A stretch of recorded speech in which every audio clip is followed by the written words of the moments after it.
आदरणीय अभिभावकगण, सादर नमस्ते। मैं Mahatma Gandhi English medium government school Naur से साइंस टीचर गजानन शर्मा बोल रहा हूँ। मैं आप सबकी सकुशलता की मंगल कामना करता हूँ। स्कूल बंद है, इसमें बच्चों की पढ़ाई की चिंता होना स्वाभाविक है। हमें भी बड़ा सूना सूना लग रहा है। जब बच्चे होते हैं तो बहुत अच्छा लगता था। इनकी चहक से पूरा स्कूल महकता रहता था। अब महसूस होता है कि बच्चे वास्तव में भगवान का रूप होते हैं। सचमुच आपके बच्चे बहुत अच्छे हैं। अब स्कूल बंद हैं और पता नहीं कब तक बंद रहेंगे। ऐसे में बच्चों की वास्तविक पढ़ाई और विकास के लिए हम क्या कर सकते हैं, कैसे कर सकते हैं? इनको नई ऊंचाइयों तक ले जाने के लिए हम क्या सहयोग कर सकते हैं? यह एक $1,000,000 क्वेश्चन है। किताबी डेफिनेशन रट लेने मात्र से जिंदगी सफल होगी, इसकी कोई गारंटी नहीं है।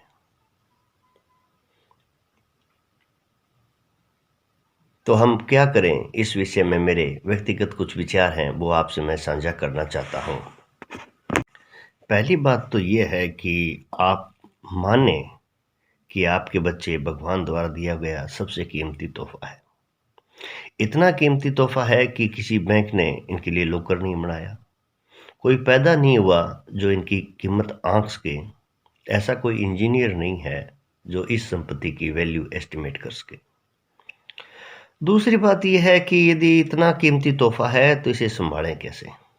ये आपकी और हमारी दोनों की साझा जिम्मेदारी है। नॉर्मन विंसेंट पील अपनी book power of positive thinking में कहते हैं कि हम जैसा सोचते हैं वैसा बन जाते हैं।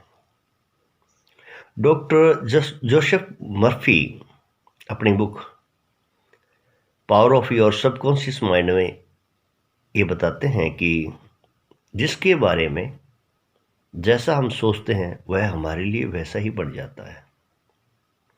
एक जेम्स क्लियर हैं, वो अपनी बुक द एटॉमिक हैबिट्स में हमें बताते हैं कि परिस्थिति चाहे कैसी ही विपरीत हो, हम अपने शब्द और भाव बदल करके उसे अपने अनुकूल बना सकते हैं। इससे आगे चल करके एक राइटर हैं चार्ल्स दुहिंग, उनकी बुक है द पावर ऑफ हैबिट। उस बुक में तो ये साबित ही कर देते हैं कि we are nothing else than the total sum of habits, यानी हम आदतों का केवल पुंज मात्र हैं, उसके सिवाय और कुछ भी नहीं है। और वो ये भी बताते हैं कि आदतें किसी भी उम्र में किसी भी अवस्था में बदली जा सकती हैं। वो हमारे बस की बात है, हमारे कंट्रोल में है। इसका मतलब है कि हमें अपनी आदतों और विचारों पर गौर करना पड़ेगा। एक बात और है कि बच्चे सीखते कैसे हैं। इस विषय पर बहुत सारी बुक्स आई, बहुत सारे लोगों के विचार हैं, पर सार्थक विचार ये है कि बच्चे ज़्यादातर चीज़ें आपका अनुकरण करके सीखते हैं। जैसे मैंने कप पकड़ा है तो मैंने देखा है कहीं बचपन में। हाँ, ये बात और है कि मैं इसमें कुछ बदलाव कर सकता हूँ। दूसरी बात कि बच्चों को हम सिखाएंगे क्या? मैं क्या सिखाऊंगा? वही बातें सिखाऊंगा जो मेरे को आती हैं, और मेरे को आता क्या है, जो मैंने सीखा है। अब बदली हुई परिस्थिति में बच्चों को कुछ नया सिखाना है तो मुझे भी कुछ सीखना पड़ेगा। बिल गेट्स हैं जो माइक्रोसॉफ्ट के फाउंडर हैं, वो अपनी autobiography the business at the speed of thought में कहते हैं कि हम सफल होंगे या असफल होंगे, इसका पैरामीटर क्या है। वो ये कहते हैं कि बदली हुई परिस्थिति में हम कितना जल्दी अपने आप को ढालते हैं, ये बात तो निश्चित करेगी कि आप सफल होंगे या असफल होंगे। अब परिस्थिति बदली हुई है, हमें क्या करना चाहिए? जो बुक्स मैंने ऊपर आपको बताई हैं वो सारी रिसर्च बेस हैं, यानी इनमें कई कई बातें हैं वो काम करती हैं, वो सार्थक हैं। तो इसका मतलब हुआ कि हम बच्चों में कुछ आदतें इनकलकेट करें, इनको सुबह-सुबह बड़े प्रेम से जगाएँ जी, पूर्ण रूप से जगाएँ। बच्चा अपनी रज़ाई, कंबल जो भी यूज़ करता है उसको समेटे, बेडशीट को फटक दे। कोशिश करें कि बच्चा उठते ही माता-पिता अपने बड़ों के पैर छुए, उनसे आशीर्वाद लें। कुछ पेरेंट्स कहते हैं कि हम कहते तो हैं पर ये करते नहीं हैं। इसके लिए इनके सिर पे हाथ फेरें, इनके चेहरे को छुएँ, इनकी आँखों में आँखें डाल के सोचें कि भगवान ने आपको कितना कीमती तोहफ़ा दिया है। इनसे कहें कि बेटा आप हमारे लिए कितने भाग्यशाली हैं। ऐसा करने से हो सकता है बच्चा आगे आपका कहना मानने लग जाए। इनके कमरे में एक सफ़ेद कागज़ पे बड़े अक्षरों में ABC लिखकर टांग दें, जिसमें A कैपिटल और B और C स्मॉल हो। इनसे पूछें, बेटे आज अपनी ABC क्या है? A फॉर जो काम आज और अभी करने हैं, B फॉर जो काम बाद में करने हैं, C फॉर जो काम कभी नहीं करने। A कैपिटल है, महत्वपूर्ण है, पर B और C पर भी बात करें। बेड में जाते ही बच्चा सो जाए और टॉयलेट में जाते ही फ्रेश हो जाए, ये अच्छे स्वास्थ्य की कहानी है।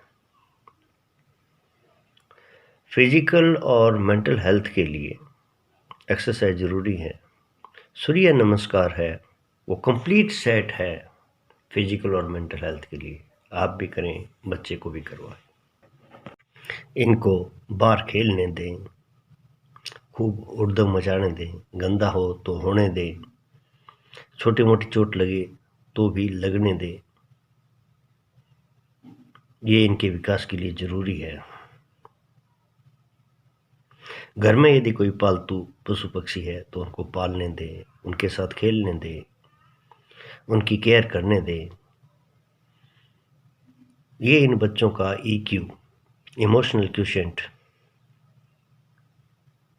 बढ़ाने में सहायता करता है और इमोशनल क्वोशिएंट है वो सामाजिक जीवन के लिए बहुत ज़रूरी है। इनको किचन गार्डन में पौधे लगाने दें, उनकी देखभाल करने दें, पढ़ने दें।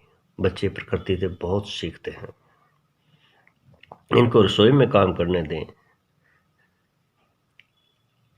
भोजन बनाने में, चाय बनाने में और में इनकी सहायता लें।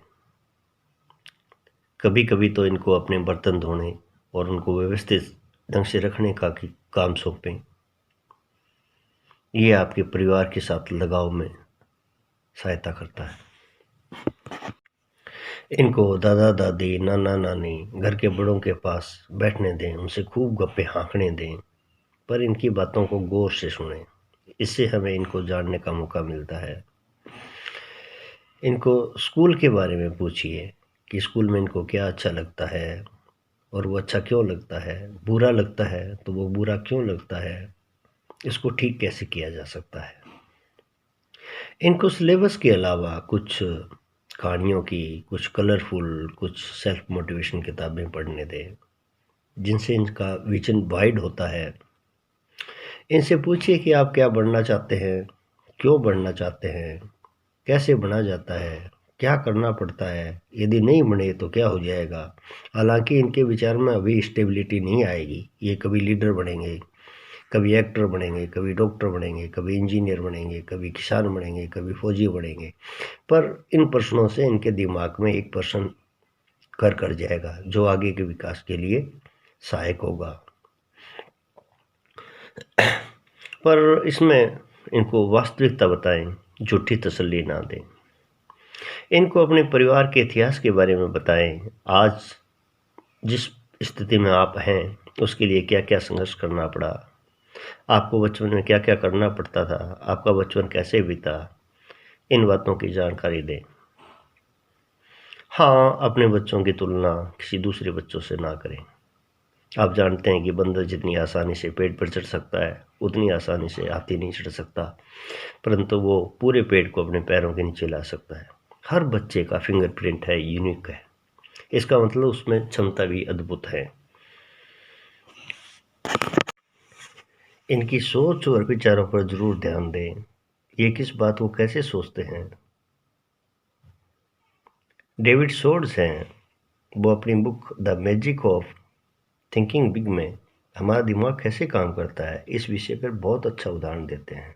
जैसे कि मैं कहूँ कि मैं इंग्लिश नहीं बोल सकता, तो दिमाग यही नहीं रुकता, वो इस फेवर में एक स्पोर्टिंग क्लू की लिस्ट जारी करता है। हाँ, आप बचपन में नहीं सीखे, आपको माहौल नहीं मिला, अब टाइम नहीं है, अब कैसे सीख सकते हैं, अब तो घर के बहुत काम है। इस तरह से बहुत सारे क्लू दे करके फाइनल मोड़ लगा देगा कि आप नहीं बोल सकते।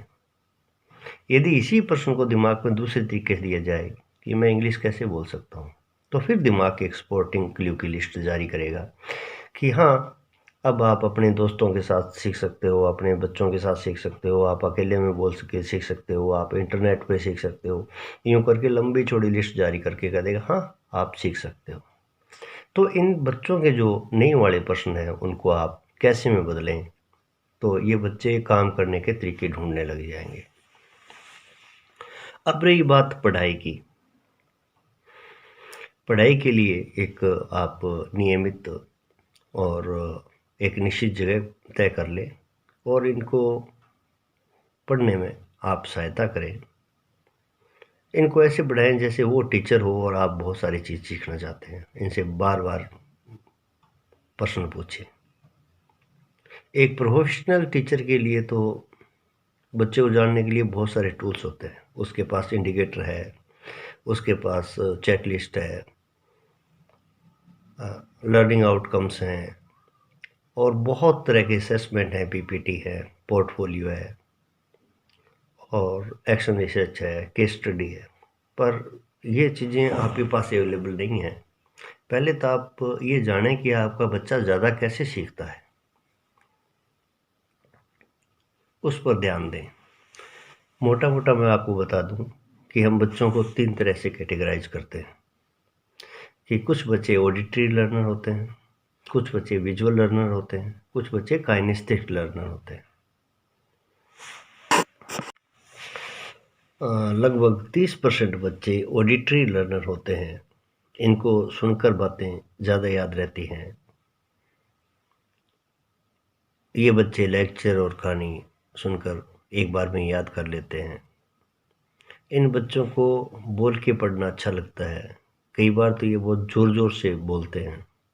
उस टाइम इनको टोके नहीं, क्योंकि यदि आप टोक देंगे तो इनकी लर्निंग ही बंद हो जाएगी।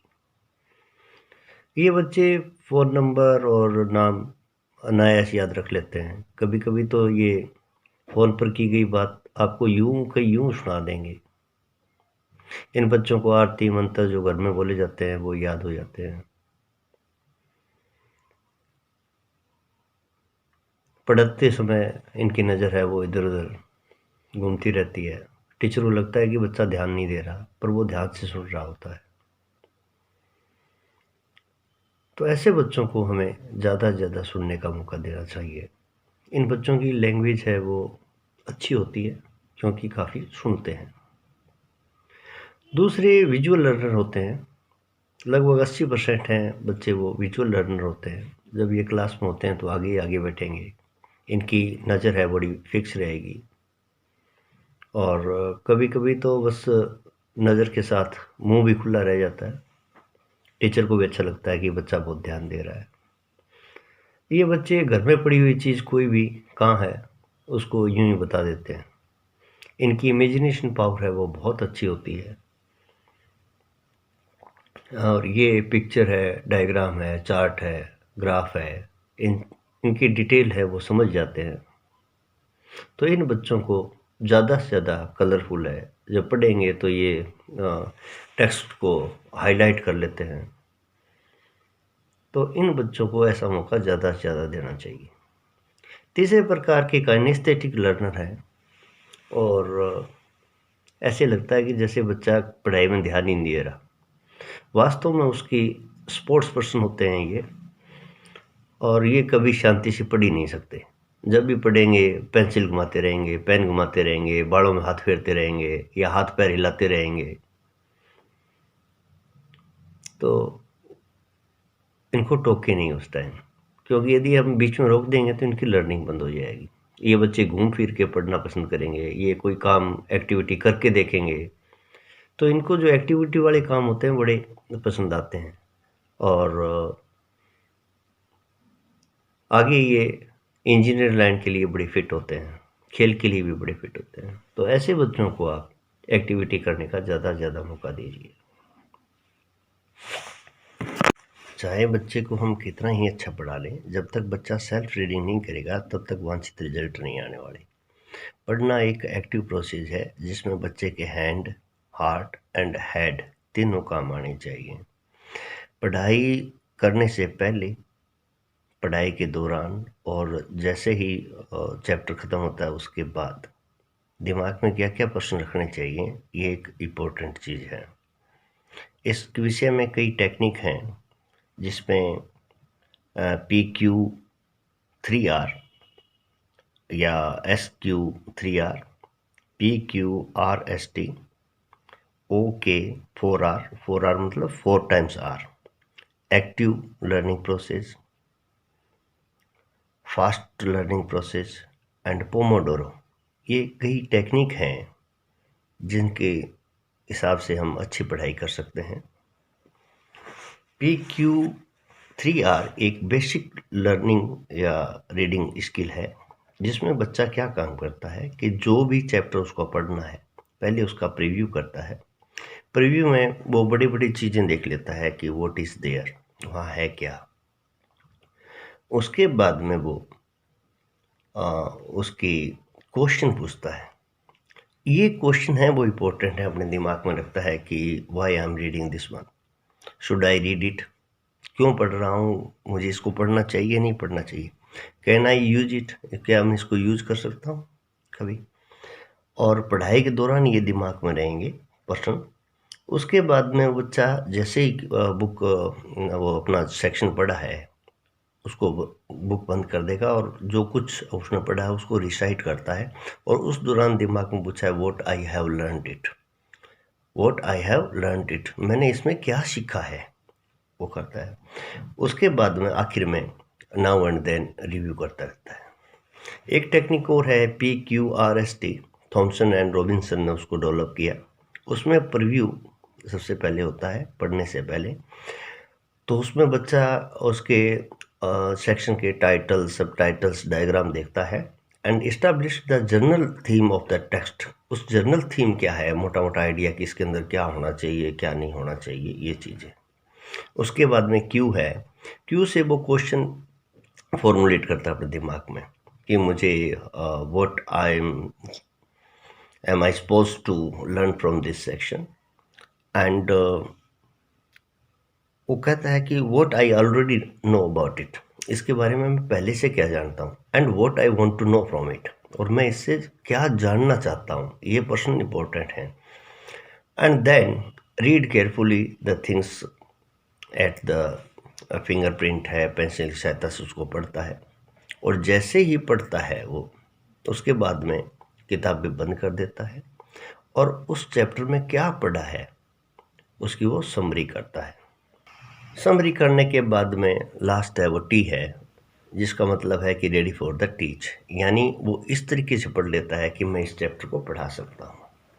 एक और टेक्निक है OK4R, जिसमें डॉक्टर वॉल्टर पोक है, वो ये कहते हैं कि सबसे पहले बच्चे को ओ मीन्स ओवरव्यू, यानी पूरे चैप्टर में क्या क्या है क्या नहीं है, कितना लंबा है, ये चीज़ का वो जनरल आइडिया ले लेता है। उसके बाद में के है वो है की आइडिया, यानी इस सेक्शन में की आइडिया मेन बात क्या है, और वो एक एक सेंटेंस की मेन बात है वो उसको हाईलाइट कर लेता है, देख लेता है, उसको पढ़ लेता है, और उसके बाद में पूरे सेंटेंस को, वाक्य को, जो पैराग्राफ है उसको पूरी रीडिंग कर लेता है, जो अननोन मीनिंग है उनको अंडरलाइन कर लेता है, और जैसे ही पूरा होता है किताब बंद कर देता है आंखें बंद करके, और उसको उसने क्या पढ़ा उसका रिविजन करता है। डॉक्टर पॉल कहते हैं कि 1 minute spend in the immediate reading nearly double your retention, यानी कि आपने 1 मिनट वो रिवीजन करते हैं, वो आपकी रिटेंशन पावर को डबल कर देता है। उसके बाद में बच्चा सेकंड आवर है रिफ्लेक्ट करता है। रिफ्लेक्ट करने का मतलब ये है कि जो कुछ पढ़ा है उसको वो अपनी डेली लाइफ से कनेक्ट करता है। When I am going to use it, कब यूज करूँगा, अपने उदाहरण देता है, अपने कॉन्सेप्ट बनाता है। उसके बाद में अगली आहार का मतलब है रिव्यू, यानी पढ़ने के 2 घंटे 3 घंटे 4 घंटे या फिर 1-2 दिन में उसको नाउ एंड देन रिविजन करता है कि मुझे क्या क्या याद है। एक ये टेक्निक है। एक टेक्निक है पढ़ने के लिए, वो बहुत ज़ोरदार है, पोमोडोरो टेक्निक। फ्रांसिस सिरलो ने उसको 1980s के अंदर डेवलप किया था। वो क्या कहते हैं, वो एक टाइमर का यूज करते हैं कि पढ़ने से पहले ये क्वेश्चन अपने दिमाग में रखो, परंतु पढ़ना कब है। तो वो कहते हैं कि आप अपना टाइमर लगा लो कि अगले 15-20 मिनट बहुत ही बिना किसी डिस्ट्रैक्शन के पढ़ेंगे, और उसके बाद में आप 5 मिनट का टाइम रख लो, जो कुछ पढ़ा उसको रिविजन कर लो और खड़े होके इधर उधर घूम जाओ। यो उसके बाद में फिर दोबारा केवल 15-20 मिनट के लिए बैठो, फिर 5 मिनट के लिए आप खड़े हो जाओ, क्योंकि दिमाग की जो क्षमता है वो 15-20 मिनट ज़्यादा कंसंट्रेट रह पाता है। तो इस तरह से 3 या 4 राउंड हैं वो बच्चे के लिए काफ़ी होते हैं। एक एक्टिव टीचिंग लर्निंग प्रोसेस है, उसके अंदर ये करता है कि बच्चा क्वेश्चन पूछे इससे संबंधित, what I want to know it, what I want to learn from it, what I already know it. उसके बाद में सी से वो बच्चा है कि कनेक्शन सेटअप करता है कि मैं इसके बारे में क्या जानता हूँ, हमारे ये घर में क्या काम आता है, डेली रूटीन की लाइफ में क्या आता है। टी से वो फिर उसमें क्या इन्फॉर्मेशन है उनको ट्रेस करता है, और आई से वो इन्फर करता है, यानी उन जो कुछ नई चीज़ पढ़ी है उसको अपनी डेली लाइफ से कनेक्शन सेटअप करता है। और वी से होता है विजुअलाइजेशन। जब पढ़े बच्चा तो उसकी पूरी पिक्चर उसके दिमाग में चलती रहनी चाहिए मूवी की तरह। एंड लास्ट ई है, वो है evolution. Are you ready for the evolution, तैयार हैं या नहीं है, क्या सीखा है क्या नहीं सीखा, उसका पूरा टेस्ट, यानी इसमें से कोई बात मेरे से पूछ लो मैं बता दूंगा। एक और टेक्निक है फास्ट लर्निंग टेक्ट, जिसमें जिम क्विक हैं जो मेमोरी ट्रेनर हैं, वो इसकी बड़ी फेवर करते हैं। यहाँ इसमें एक प्रोफेशनल टीचर की ज़रूरत होती है, और वो प्रोफेशनल टीचर सब्जेक्ट का, चाइल्ड साइकोलॉजी का और टीचिंग पेडागोजी का भी एक्सपर्ट होना चाहिए। ये 1-to-1 कंसल्ट करता है। इसमें टीचर के पास बच्चे की केस स्टडी भी होती है। इसके अर्थ है वो अलग अलग बदल जाते हैं, बड़ी कोचिंग में ये काम आती है। तो एफ का मतलब वो टीचर पहले तो उस बच्चे की फॉरगॉट, एफ फॉर फॉरगॉट, जिसका मतलब होता है कि उनकी लिमिट है वो भुला देता है। ए का मतलब यहाँ एक्टिव, अलर्टनेस एंड अरेंजमेंट है, यानी अपने टेक्स्ट को ढंग से अरेंज करना। और एस का मतलब है स्टेट ऑफ माइंड, यानी बच्चा अपने इमोशंस को किस तरह से कंट्रोल करे। And finally making of trick and ready to teach, यानी फाइनली बच्चा उसकी ट्रिक बना लेता है और वो टीच करने के लिए तैयार हो जाता है। ये थोड़ी एडवांस टेक्निक है। आप इन टेक्निक्स को थोड़ा देख लें, इन प्रश्नों को लिख लें, और शुरुआती दिनों में बच्चे के पास बैठ करके उसकी रीडिंग स्किल है उसको डेवलप करवा दें। फिर बच्चे की हैबिट में ये बातें आ जाएंगी। एक बार क्या हुआ कि मेरे पास एक मैडम आए और बोलते हैं मेरा बच्चा हिंदी मीडियम से था और आजकल मैं इसको 150 मीनिंग रोज़ की याद करवाती हूँ। मैंने बोला मैडम आपको हिंदी आती है और आपने 150 मीनिंग रोज़ याद नहीं की। एक राइटर हैं युval नोह हेरारी, वो अपनी बुक सैपियंस, जिसमें वो ये बताते हैं कि आदि मानव है वो आज के मानव में किस प्रकार ट्रांसफ़र हुआ। तो वो कहते हैं कि human brain has been adopted to store and process particular type of information. इसका मतलब ये हुआ कि जो पर्टिकुलर इन्फॉर्मेशन जो बच्चे को चाहिए वो ही प्रोसेस करेगा, बाकी तो उसके लिए यूं ही पड़ा रहेगा। तो ऐसा करवाने की आपको ज़रूरत नहीं है। हम इंग्लिश मीडियम से हैं तो बच्चे को इंग्लिश बोलनी समझनी आनी चाहिए। इसके लिए आप है ज़रूरी करें कि घर के अंदर प्रत्येक दिन 10 मिनट फिक्स कर लें कि इन 10 मिनट में बच्चा है वो इंग्लिश सुनेगा, बोलेगा। आप सभी भी उसका सहायता करें। हालांकि my way is not always highway, मैं कह रहा हूँ वो सारा सत्य नहीं है, और इस दौरान आपको कुछ क्ल्यू मिल जाएंगे। मुझे पता है अच्छी तरह से कि जो मैंने बात बताई है वो आप सब जानते हैं, पर इसके सुनने से आपके मन में कुछ क्ल्यू, नए विचार आ जाएंगे और उस विचारों के अनुसार आप अपने बच्चे को ढाल सकते हैं। धन्यवाद इसके लिए, और आप अपने विचार कमेंट बॉक्स में ज़रूर शेयर करें ताकि हम आगे अपना ज़्यादा सुधार कर सकें। धन्यवाद।